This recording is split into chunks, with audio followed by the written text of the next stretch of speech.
à tous, deuxième partie de cette matinale d'infos sur Public Sénat avec la presse quotidienne régionale, les Indes radios, 130 radios qui sont nos partenaires sur tout le territoire français, avec les télés locales de France qui nous rediffusent et avec TV5 Monde. L'invité politique en direct sur ce plateau ce matin, c'est Brice Hortefeux. Bonjour. Bonjour. Merci d'être avec nous. Vous êtes député européen, vous êtes ancien ministre, on le sait, vice-président du Conseil régional d'Auvergne-Rhône-Alpes.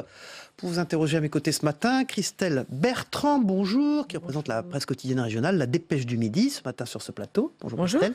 Et Oriane Mancini, la spécialiste politique de Public Sénat. Bonjour Cyril. Bonjour Oriane, merci d'être avec nous. Brice Hortefeux, on démarre avec l'actualité. Le gouvernement fixe les priorités dans l'hôpital. Édouard Philippe va annoncer une vraie révolution de l'offre de soins.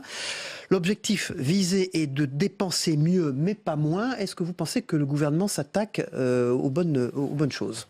En tout cas, dans la formule, oui, parce que pour le reste, on ne connaît pas le détail de ce plan. Il sera présenté aujourd'hui comme élu régional, comme élu provincial. Moi, je mesure quelle est l'attente de nos concitoyens, qui sont extrêmement préoccupés par plusieurs sujets. Ils sont préoccupés naturellement par la construction de maisons de santé. Et aujourd'hui, nous avons par exemple avec Laurent Wauquiez mis en place un plan de soutien extrêmement fort. On subventionne jusqu'à 200 000 euros l'installation des maisons de santé voilà, en Auvergne et en Rhône-Alpes. Mais la difficulté, c'est de trouver des médecins. Et je connais des élus, des sénateurs, notamment un sénateur dans mon département, Jean-Marc Boyer, qui veut construire une maison de santé, mais on ne trouve pas aujourd'hui de médecins qui soient disposés à venir. Donc ça, c'est le premier élément. Deuxième élément, il y a une inquiétude concernant les maisons d'accueil pour personnes âgées pour troisième et quatrième âge, où il y a un besoin de plus en plus pressant, et on voit bien les difficultés qui apparaissent, les manifestations, les mouvements sociaux qui sont apparus il y a quelques jours, quelques semaines le rappel, et puis il y a naturellement l'attente concernant l'hôpital public. On voit bien qu'on ne peut pas continuer avec ce système qui fait que ça devient un gouffre financier en même temps que l'attente et les besoins progressent. Christelle Bertrand. En parlant d'hôpital public, justement, la tarification à l'acte est aujourd'hui remise en question. On l'accuse d'être un peu la raison du mal-être de l'hôpital. Elle avait été mise en place par Roselyne Bachelot. Est-ce que ça avait été une erreur à l'époque de mettre ça en place ? Non, mais là où vous avez raison, c'est le mal-être. Sur ce point, et je le partage, et les causes sont multiples. Mais encore une fois, nous devons te faire aussi avec la réalité de la situation de notre pays. On est le pays qui connaît le déficit le plus élevé de toute l'Union européenne, le plus élevé. C'est un triste record cette année. Ça signifie qu'il faut naturellement prendre des mesures pour à la fois rationaliser, mieux dépenser et maîtriser réduire si possible les déficits, tout en répondant à l'attente de nos concitoyens. Autre sujet, Brice Hortefeux, Emmanuel Macron a annoncé vouloir poser les jalons d'une réforme de l'islam dans les mois qui viennent. Est-ce que, selon vous, cette réforme est indispensable ? D'abord, sur le constat, je rappelle que nous devons tenir compte d'un fait, c'est que la religion musulmane est aujourd'hui la deuxième religion de notre pays. Les chiffres, vous le savez, sont difficiles à établir puisque, en réalité, la loi ne permet pas le recensement de la population par engagement religieux. C'est différent dans d'autres pays, y compris d'ailleurs dans d'autres pays européens. Enfin, la dernière estimation connue, publique, effectuée par un institut américain, montre qu'il y aurait dans notre pays 5 700 000 musulmans, sans doute d'ailleurs, je pense un petit peu plus, mais un peu moins de 9% de la population, 8,8 très précisément. Et donc, bien sûr qu'il faut être attentif. Je suis un peu préoccupé, parce que Emmanuel Macron semble avoir évoqué le concordat, un nouveau concordat, tout en disant que c'était sans doute pas la bonne solution, ce que je crois. Mais en même temps, attention au signal. Il faut faire très attention. Notre société est une société fragile. La question de la pratique des religions est une question extraordinairement sensible. Et il ne faudrait pas que l'on s'appuie sur la révision de la loi de 1905. Pourquoi c'est compliqué ? Parce que si le message c'est on va réviser la loi de 1905 pour organiser la religion musulmane, pour organiser l'islam, ça veut dire que ce seraient des pratiques, des droits qui seraient donnés de manière dérogatoire par rapport à d'autres religions. Donc je ne suis pas favorable à cela. Il y a des progrès qui ont été accomplis dans les relations avec l'islam. La création du Conseil français du culte musulman à l'initiative de Nicolas Sarkozy était une très bonne initiative. Vous savez, en 2003, mais est-ce qu'il faut revoir son mode de désignation ? Est-ce qu'il faut le réformer ? C'était un grand pas en avant. C'était un grand pas en avant. Et c'était, je vous le dis très concrètement.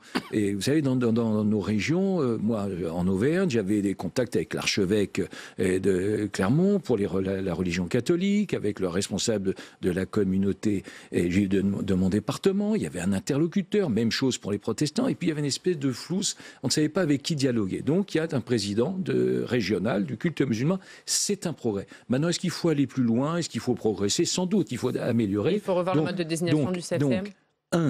Il faut trouver les moyens de renforcer la légitimité encore davantage du CFCM, premier élément. Et deuxième élément, je ne suis pas favorable à la révision de la loi de 1905.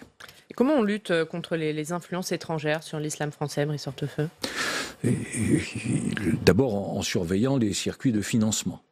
Les choses ont progressé au cours de toutes ces années, mais c'était un des sujets importants. Financement, notamment pour la construction de lieux de culte. Deuxième élément, en veillant naturellement à la formation des imams. Et donc, vous savez, c'est pas, on a une vision. Quand ils parlent pas français, c'est compliqué. Mais voilà, non, mais c'est pour cela. On a une vision évidemment un peu historique de l'organisation et des désignations des responsables des cultes. Et c'est pas comme un prêtre. Un prêtre, il suit une formation. Bon, imam, on peut se proclamer imam. C'est extrêmement rapide. Et donc, il faut que l'on ait des imams qui soient d'abord formés aux valeurs de la République et qui s'engagent à expliquer et à protéger et à défendre les valeurs de la République. Et deuxièmement, le ministère de l'Intérieur doit intervenir dans et deuxièmement, bien sûr, mais c'est d'ailleurs des imams. Vous savez qu'il y a des imams qui sont formés aujourd'hui à l'Institut catholique de Paris, par exemple. Bon, et il y a des conventions qui sont signées. Et puis, bien évidemment, ça suppose, vous avez parfaitement raison, qu'ils parlent français, parce que s'ils ne parlent pas français, c'est un peu compliqué. Autre sujet, Brice Hortefeux, la Corse. Jacqueline Gouraud reçoit ce matin les élus corses, début du débat voulu par Emmanuel Macron autour de l'inscription de la Corse dans la Constitution. Est-ce que vous y êtes favorable? À vrai dire, non. Pourquoi?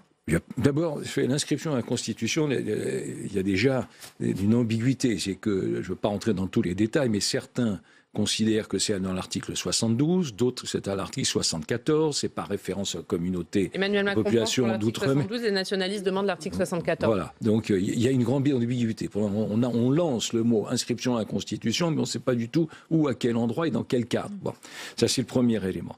Deuxième élément... Pour vous, ça doit se faire dans quel cadre? Moi, je pense qu'il ne faut pas le faire. Pourquoi? Parce que on ouvre la boîte de Pandore. Vous savez, la République française, ça a été dit à juste titre par le président du Sénat, la République française est une et indivisible. Donc, que l'on reconnaisse la spécificité corse, bien sûr, c'est une île, donc naturellement la situation insulaire fait que c'est spécial, et qu'on reconnaisse la spécificité historique, c'est évident, la Corse, on connaît son histoire, italienne, française, donc qu'on reconnaisse cette spécificité, bien sûr, mais que l'on donne le sentiment à nos compatriotes que la reconnaissance de la spécificité, c'est céder des privilèges, c'est un très mauvais signal. Pour vous, ce sont des privilèges que demandent les nationalistes? Écoutez, moi je suis d'abord, je vous le dis, ce matin, incroyablement choqué, éberlué par le fait qu'il y ait un tweet ou un texte qui a été un post sur Facebook de manière insultante, ignominieuse à l'égard de Madame Erignac, et qu'un des deux leaders qui aujourd'hui dirige la Corse n'ait rien dit sur ce sujet, n'ait pas désavoué celui qui est supposé. Vous parlez de Jean-Guy Talamoni, il a fait un communiqué hier. Oui, enfin, il a mis combien de temps? 24 heures. 24 heures de réflexion pour exprimer un sentiment, et on attendait un désaveu dans la minute, sur cette situation. Juste pour préciser, c'est un poste attribué à Charles Pierry, un ancien responsable du FLN. Oui, il faut sous vérification de la justice, bien sûr. Christelle Bertrand. Brice Hortefeux, je m'adresse à l'ancien ministre de l'Intérieur. Gérard Collomb a annoncé cette semaine la mise en place d'une police de sécurité quotidienne. Qu'en pensez-vous? Difficile de critiquer des effectifs supplémentaires? Bon, d'abord, moi, je ne mets pas en doute la bonne volonté du ministre de l'Intérieur. Je connais la compétence d'un certain nombre de ses... Vous êtes voisin régional en plus. on est voisins absolument régionaux. Ce n'était pas ce critère-là auquel je pensais, mais vous avez raison de le rajouter. Après tout, c'est un élément complémentaire. Mais je connais aussi un certain nombre de son équipe, son directeur de cabinet. Bon. Mais ça, c'est le premier élément. Deuxième élément, bon, est-ce que c'est totalement nouveau ? C'est pas désobligeant de dire que ça fait plusieurs fois que l'on essaie de mettre en place des politiques qui sont, là en l'occurrence, pour 30 quartiers prioritaires. Donc ça veut dire que naturellement, il y a tout un tas qui vont hurler en disant « mais pourquoi pas moi ?» et 20 départements pour la gendarmerie avec quelques effectifs supplémentaires. Troisième élément, et je dirais que ça ne peut pas faire de mal. Mais est-ce que c'est suffisant ? La réponse est non. Pourquoi est-ce insuffisant ? Parce que le vrai sujet dans notre pays, c'est la réponse pénale. Et moi, je vous dis, vous avez l'oreille extraordinairement sensible si vous avez entendu un mot clair de la part de ce gouvernement sur la politique pénale. Alors on me dit ça va venir, ça va venir. Oui d'accord, mais enfin maintenant il est élu depuis le mois de mai quand même. Donc ça fait un certain temps, monsieur Macron. Bon, est-ce que vous avez entendu quelque chose de clair sur la remise en cause des lois Taubira ? Moi je n'ai rien entendu qui soit limpide, qui soit net et qui annonce une réforme de ces lois qui ont été particulièrement néfastes et nuisibles pour la chaîne de la sécurité dans notre pays. Mais une police mieux implantée dans les quartiers, au plus près de la population, c'est pas un gage d'avoir plus d'informations, notamment sur des organisations terroristes ou des trafics en tout genre ? Tout naturellement est utile, mais le vrai sujet, c'est que est-ce que l'on revient à la police de proximité mise en place par Lionel Jospin, qui a été, de l'avis unanime, un échec spectaculaire. Vous aviez dit, sont là pour jouer au foot. Donc il faut, oui, notamment, ça résume, mais c'est ça l'idée. Et donc il faut éviter, bien sûr, cela. Mais je vous le dis, le sujet aujourd'hui, c'est la réponse pénale. Les travailleurs détachés. Les travailleurs détachés, Brice Hortefeux. La ministre du Travail a présenté hier 16 nouvelles mesures pour lutter contre le recours illégal aux travailleurs détachés. Mesures censées renforcer les contrôles, sanctions financières plus lourdes, pouvoir des inspecteurs du travail et des préfets renforcés. Est-ce que pour vous, cet arsenal est dissuasif ? C'est un élément, mais simplement, ça ne peut pas en 7 centièmes de seconde. Moins que ça. Oui, c'est ça le problème, c'est que c'est un sujet extrêmement important. Pourquoi c'est extrêmement important ? Parce qu'on estime, sur la dernière analyse connue, qu'il y a entre 1,5 million et 2 millions de travailleurs détachés en Europe. Deuxième élément, les chiffres qui sont les derniers connus pour l'année dernière montrent qu'il y aurait 516 000 travailleurs détachés en France, c'est-à-dire une augmentation de plus de 40%, augmentation qui fait suite à une augmentation de 24% en 2016 et de 25% en 2015. Vous vous rendez compte, c'est une tendance extraordinairement lourde. Beaucoup a été fait depuis la directive mère qui date de 1996 ou 97. Et après, il y a eu une révision et ainsi de suite. Aujourd'hui, quel est le sujet ? Le sujet, c'est naturellement que les travailleurs détachés, alors que la France, je vous le rappelle, est le deuxième pays d'accueil et le troisième pays, pardonnez-moi le mot, exportateur. Donc on est concerné sur les deux aspects. On reçoit beaucoup de travailleurs détachés, mais il y en a beaucoup aussi qui vont à l'étranger. Premier élément, c'est naturellement à travail égal, salaire égal. Deuxième élément, que la faiblesse des cotisations sociales dans les pays d'origine ne permettent pas en réalité une espèce de dumping social, ce qui est le cas encore aujourd'hui. Troisième élément, la mesure qui est annoncée répond à un besoin. C'est qu'aujourd'hui, vous êtes un chef d'entreprise, et je trouve sur le plan personnel, je connais cette situation dans le secteur du bâtiment. Eh bien, vous êtes un chef d'entreprise, vous avez un travailleur détaché, vous êtes pris qui ne respecte pas les règles, vous êtes pris en faute, les procédures sont de 18 mois en moyenne. C'est 18 mois de procédure. Donc inutile de vous dire que le marché s'est terminé, que l'entreprise est repartie, qu'elle a disparu. Donc il faut aller plus vite. Brice Hortefeux, député européen, ancien ministre, est notre invité ce matin sur ce plateau. On parle politique, les élections européennes. C'est le prochain test, justement, politique pour les partis.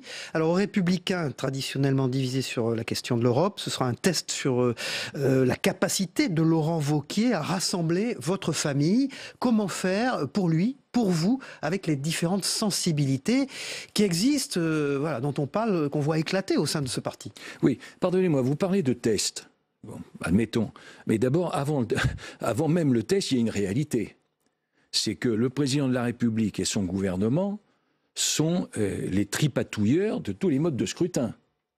il y avait un mode de scrutin qui existait à l'échelon régional qui rapprochait les élus européens des territoires, pas autant naturellement qu'un conseiller départemental ou qu'un député ou un sénateur national, puisque la circonscription était plus vaste. Là, aujourd'hui, on décide d'éloigner le député européen des électeurs en créant une liste nationale. Ce scrutin n'était pas très lisible quand même pour les électeurs, les circonscriptions étaient... Si vous avez écouté ce que j'ai dit, normalement vous devriez avoir compris, ce dont je ne doute pas, c'est que je ne dis que ça ne peut pas être un conseiller départemental ou un conseiller municipal. Mais en tout cas, ça obligeait le député européen à avoir une permanence, à avoir une action, à faire de la pédagogie dans les écoles, à avoir des relations avec les organisations. Attendez, non, parce que... Mais moi, je vous réponds parce que ça me paraît essentiel. On a tripatouillé le mode de scrutin une première fois en passant à une liste nationale. Est-ce que l'Europe souffre d'un excès de proximité ou d'un excès d'éloignement? Pardon, c'est d'un excès d'éloignement. On éloigne encore un peu plus. Deuxième élément, on va vous proposer des listes transnationales. Qu'est-ce que c'est que cette histoire? Ça veut donc dire que dans la proposition de président de la République, les Français ne sauraient pas combien ils auraient de députés, puisque ça serait la liste nationale, on ne peut pas le prévoir. Et c'est donc un éparpillement, la conséquence serait un éparpillement, c'est-à-dire un affaiblissement de la France au sein des institutions européennes. Heureusement, le Parlement européen a écarté cette possibilité. J'espère que le président de la République française entend le message qui est adressé par les élus. D'Alain Juppé, qu'allez-vous faire des centristes qui restent encore ça, c'est sur la forme. Je viens de vous répondre sur la forme. Sur le fond, nous sommes aux Républicains tous d'accord sur un point majeur. C'est que, l'Europe est indispensable. Il n'y a pas d'avenir, en réalité, hors de l'Europe. Et deuxième élément, c'est qu'il est indispensable, le même mot, indispensable, que l'Europe évolue. On sait très bien qu'il y a un certain nombre de domaines dans lesquels on doit faire évoluer l'Europe, tout en étant aussi très lucide. Vous savez, les excès perçus par nos concitoyens en matière européenne sont souvent des excès de transposition des directives européennes. Vous accentuez sur les points sur lesquels vous êtes d'accord, mais vous savez très bien que c'est un débat qui va diviser au sein de votre parti. Est-ce que ça ne va pas mettre en lumière ces deux droites irréconciliables? Je comprends que ça vous faciliterait la tâche, parce que ça vous ferait de beaux sujets s'il y avait une division spectaculaire. Mais pardon, moi je ne vois pas aujourd'hui de différence entre ce que je crois... Entre le discours d'Alain Juppé et celui de Laurent Wauquiez. Entre ce que je crois concernant l'Europe et ce que dit Laurent Wauquiez. Il a donné, vous en souvenez, une interview dans laquelle il récapitulait, je crois que c'était dans le Figaro, il récapitulait quelles étaient ses convictions. Entre vous et Laurent Wauquiez, on n'en doute pas, mais comme le dit Cyril, entre Alain Juppé et Laurent Wauquiez. Pas un mot à retrancher sur ce que dit Laurent Wauquiez, et pardon, sur ce que disent d'autres sensibilités. Vous ne prononcez pas son nom, hein. Mais j'ai aucun problème à prononcer, si c'est ça qui peut résoudre la question, j'ai aucun problème à prononcer le nom d'Alain Juppé, pour lequel j'ai le profond respect, mais d'ailleurs une certaine amitié. J'étais au gouvernement en même temps que lui.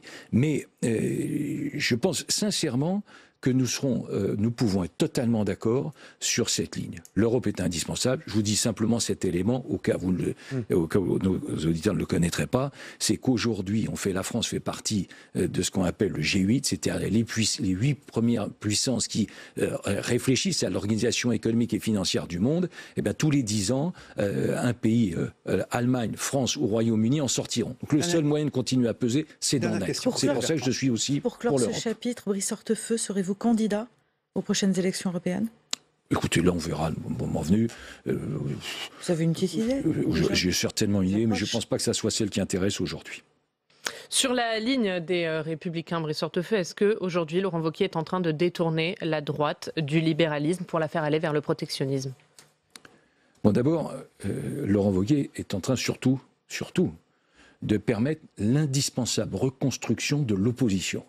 Nous avons été... C'est pas la peine que je m'apesantisse et que je me retourne pour pleurer, mais enfin, nous avons été détruits au cours de l'année 2017 et nous sommes en train de reconstruire. Pourquoi? Pas pour nous, pardon, c'est pas ça le sujet, même pas pour les Républicains, c'est parce que dans une démocratie, il faut une majorité et une opposition. Et donc, on reconstruit en ce moment les Républicains avec Laurent Wauquiez. Il n'y a pas de clivage, il y a la nécessité de se rassembler. Notre famille est une grande famille, elle rassemble des sensibilités très différentes, et bien sur la ligne qui est définie par Laurent Wauquiez et qui a été approuvée massivement par les élus et les militants de notre famille, les Républicains. Vous savez, 100 000 électeurs, 74% des voix, ça veut dire quelque chose. Merci Brice Hortefeux. Vous êtes un lecteur assidu de Kessel? Pourquoi ? Parce que Nicolas Sarkozy, dans cette maison, sur cette antenne, a fait l'éloge de l'œuvre de Kessel il y a peu de temps. J'ai entendu, notamment sur Bibliothèque Médicis, une partie de l'intervention de Nicolas Sarkozy. Ça s'appelle plus comme ça l'émission. Hein, oui, mais c'était, pardonnez-moi, c'est toujours dans la bibliothèque. C'est toujours dans la bibliothèque. Et notamment, j'ai écouté aussi avec beaucoup d'intérêt tout ce qu'il a dit sur Albert Camus. Merci beaucoup Brice Hortefeux, député européen, ancien ministre, vice-président du Conseil régional d'Auvergne-Rhône-Alpes, d'avoir été invité politique de cette matinale d'info. On passe au débrief de vos propos avec Yves Tréhard et Denis Jambard dans un instant.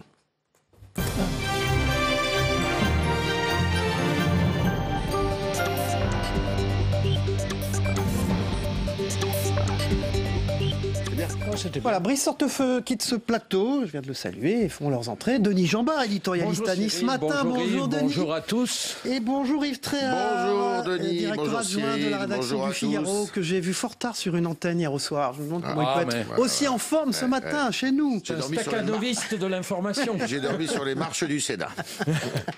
Alors on démarre tout de suite avec donc l'interview politique de Brice Hortefeux qui était notre invité. On démarre avec les annonces que va faire Édouard Philippe, une révolution dans l'offre de soins à l'hôpital ce matin. Alors, en tant qu'élu local, régional, il a dit évidemment qu'ils étaient amenés, eux, à prendre des dispositions. C'était le cas avec Laurent Wauquiez en Auvergne-Rhône-Alpes. Très important, parce que c'est un sujet évidemment très impactant pour les gens, Denis Jambard. Oui, c'est un sujet essentiel et là on touche au fond le paradoxe français, c'est-à-dire la nécessité à la fois de faire des économies parce que ce pays vit trop en déficit et la nécessité aussi de répondre à une demande croissante de soins. Et c'est ça qu'il faut résoudre. Mais ça veut dire que globalement, il faut savoir faire des arbitrages, savoir ce qui est important et ce qui n'est pas, là où l'État doit intervenir et là où il ne doit pas intervenir. Mais c'est vrai qu'on a aujourd'hui un hôpital sous tension. J'entendais le responsable de la Fédération hospitalière ce matin. Les défis sont maintenant très importants à relever parce qu'il y a un moment donné où vous risquez d'avoir un décrochage et l'hôpital public est quand même de très grande qualité grâce à des personnels très dévoués. Allez passer une nuit dans un hôpital et vous verrez ce que c'est que le travail de ces gens-là et le courage et le dévouement. Et donc il est temps de trouver des solutions parce que pendant le quinquennat précédent, on n'a pas fait grand-chose, il faut bien dire. Yves Tréhard, est-ce qu'on peut créditer le gouvernement, le Premier ministre en l'occurrence ce matin, de saisir les problèmes à bras-le-corps quand même ? Oui, mais non, dans le gouvernement précédent, il y a eu des choses de faites, mais qui n'étaient pas très bien faites, justement. Oui, non, mais voilà, ça n'a pas été bien fait. Vous savez, c'est un sujet qui est capital, et je vais vous en donner l'exemple. François Fillon, quand il a proposé pendant la primaire, eh bien, d'avoir une sécurité sociale qui ne couvre que les gros soins et qui laisse peut-être de côté les petits soins.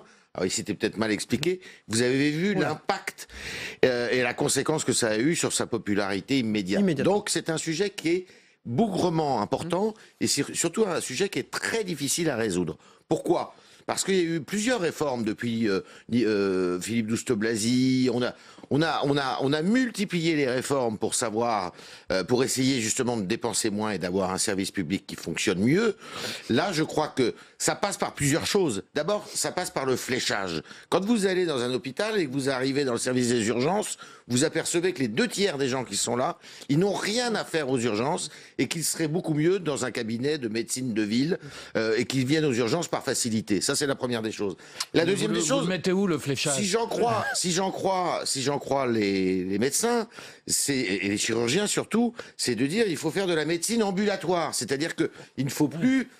pour beaucoup de cas que les gens restent à l'hôpital et qu'ils soient ramenés chez eux. Et vous avez entendu Brice Hortefeux, le fléchage c'est bien gentil, mais quand vous voyez que les médecins veulent pas aller en Auvergne et que la médecine libérale... Mais il y a plein, mais ça c'est un autre sujet encore. La réponse à l'hôpital, elle n'est pas simplement sur l'hôpital. Ça c'est un autre sujet, parce que non, mais c'est pas un autre sujet, c'est le même sujet. Les urgences, vous allez à Paris, un service des urgences, et il y a des médecins de ville à Paris, vous voyez c'est vrai aussi. Il y a un monde fou. Mais c'est un sujet santé global.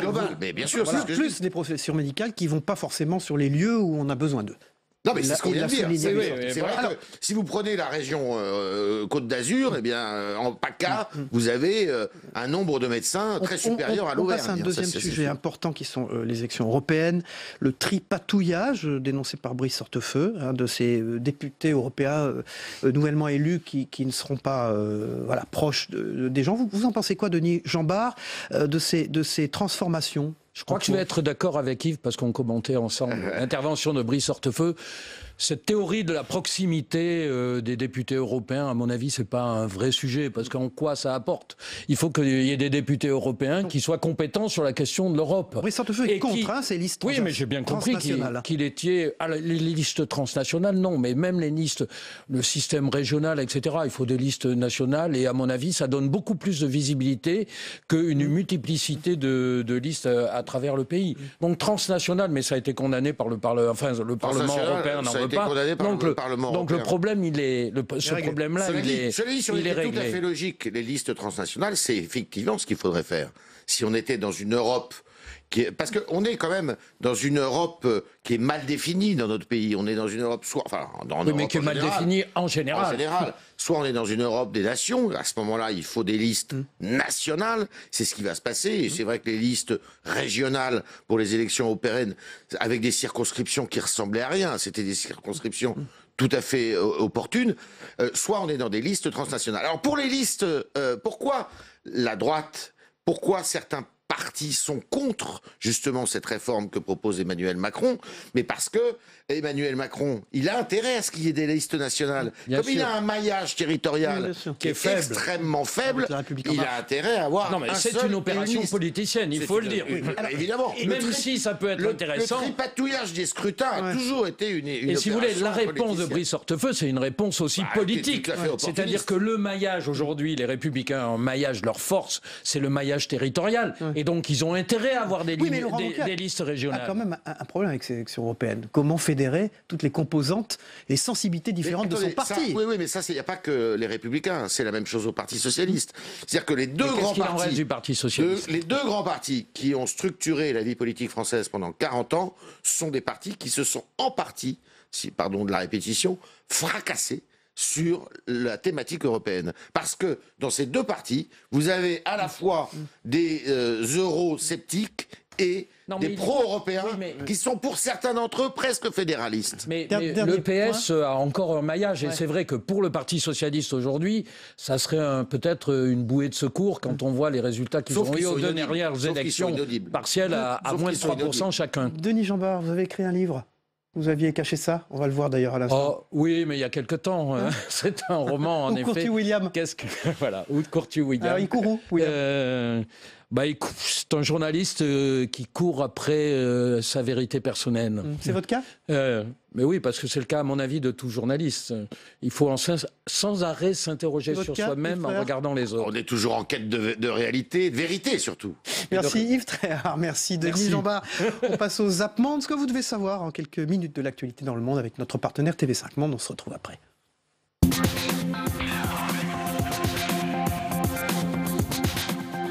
Lors de leur intervention en Haïti, plusieurs responsables d'Oxfam sur place auraient engagé de jeunes prostituées pour organiser des soirées dans des locaux payés par l'organisation. 4 employés sont alors licenciés, 3 autres ont démissionné par la suite. D'autres faits similaires se seraient déroulés également au Tchad. Ces affaires n'avaient pas été révélées avant vendredi dernier. Un manque de transparence sévèrement critiqué à Londres. Si cette organisation n'a pas la rigueur morale de prendre les actions correctes, en particulier lorsqu'il y a des preuves d'activité criminelle, et de dénoncer ces informations aux autorités judiciaires, c'est qu'il y a une totale absence de gouvernance. Les investigations font apparaître un système tentaculaire. Weinstein en tire les ficelles. Des employés de sa propre compagnie servaient d'appât, des femmes censées lui faciliter ses conquêtes.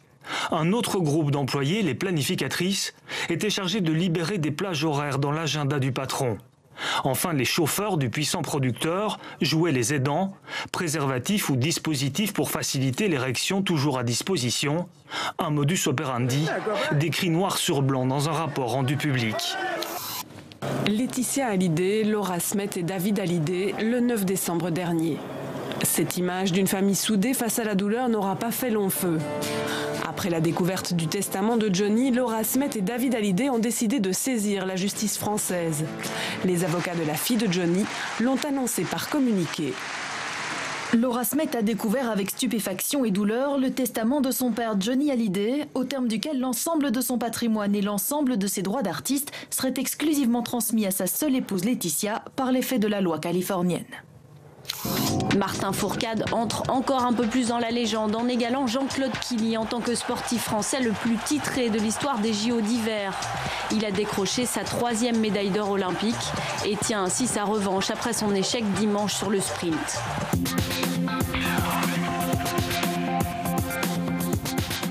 Voilà, le Zap Monde de TV5 Monde, notre partenaire. Merci de votre fidélité. On se retrouve demain à la même heure. Bonne journée à tous.